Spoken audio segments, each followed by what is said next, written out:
Magandang araw, narito na ang pinakahuli sa lagay na ating panahon ngayong araw ng Tuesday, March 17, 2026. Narito ang ating pinakahuling satellite image kung saan mas humina na nga yung epekto ng northeast monsoon o amihan at sa Luzon area na nga lamang nakakaapekto. Nakita nga rin natin sa mga susunod na araw, posibleng mas humina pa yung epekto ng amihan sa ating bansa. Samantalang wala rin naman tayong namomonitor na low pressure area or bagyo sa loob or malapit sa ating Philippine Area of Responsibility. Para naman sa lagay ng panahon ngayong araw, wala naman tayo inaasahang malalakas na mga pag-ulan sa lugar ng Luzon.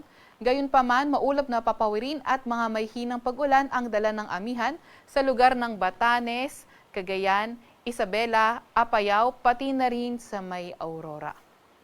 Mas magandang panahon sa nalalabing bahagi ng Luzon kung saan sa Metro Manila and the rest of Luzon, partly cloudy to cloudy skies sa ating inaasahan at may mga tsansa ng mga may hinang pag-ulan. Nakikita nga natin by tomorrow, posibleng mas humina yung epekto ng amihan at sa may northern at central Luzon na nga lang nakakaapekto at posibleng mag-lessen pa sa mga susunod na araw. Agwat ng temperatura ngayong araw sa Metro Manila at Lawag ay 20 to 30 degrees Celsius.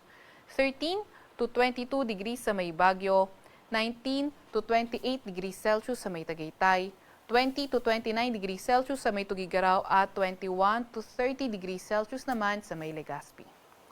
Agwat ng temperatura ngayong araw sa Puerto Princesa ay 23 to 31 degrees Celsius at 25 to 31 degrees Celsius naman sa may Kalayaan Islands. Sa nalalabing bahagi naman ng bansa sa may Visayas at Mindanao, fair weather conditions ang ating inaasahan kung saan may mga tsansa lamang tayo ng mga localized thunderstorms. Yung mga kasamahan natin sa Regional Services Division patuloy na maglalabas ng mga thunderstorm advisory, rainfall advisory o hindi kaya heavy rainfall warning kung kinakailangan.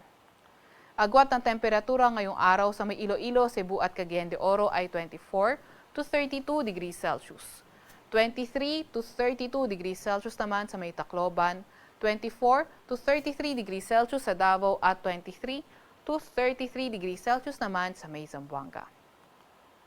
Update naman sa heat index kahapon na itala ang heat index sa Metro Manila from 30 to 31 degrees Celsius. Iyan ay nasa may caution category at ang pinakamataas sa ating bansang heat index ay umabot ng 40 degrees Celsius sa may Cotabato City, Maguindanao. Iyan ay nasa extreme caution category.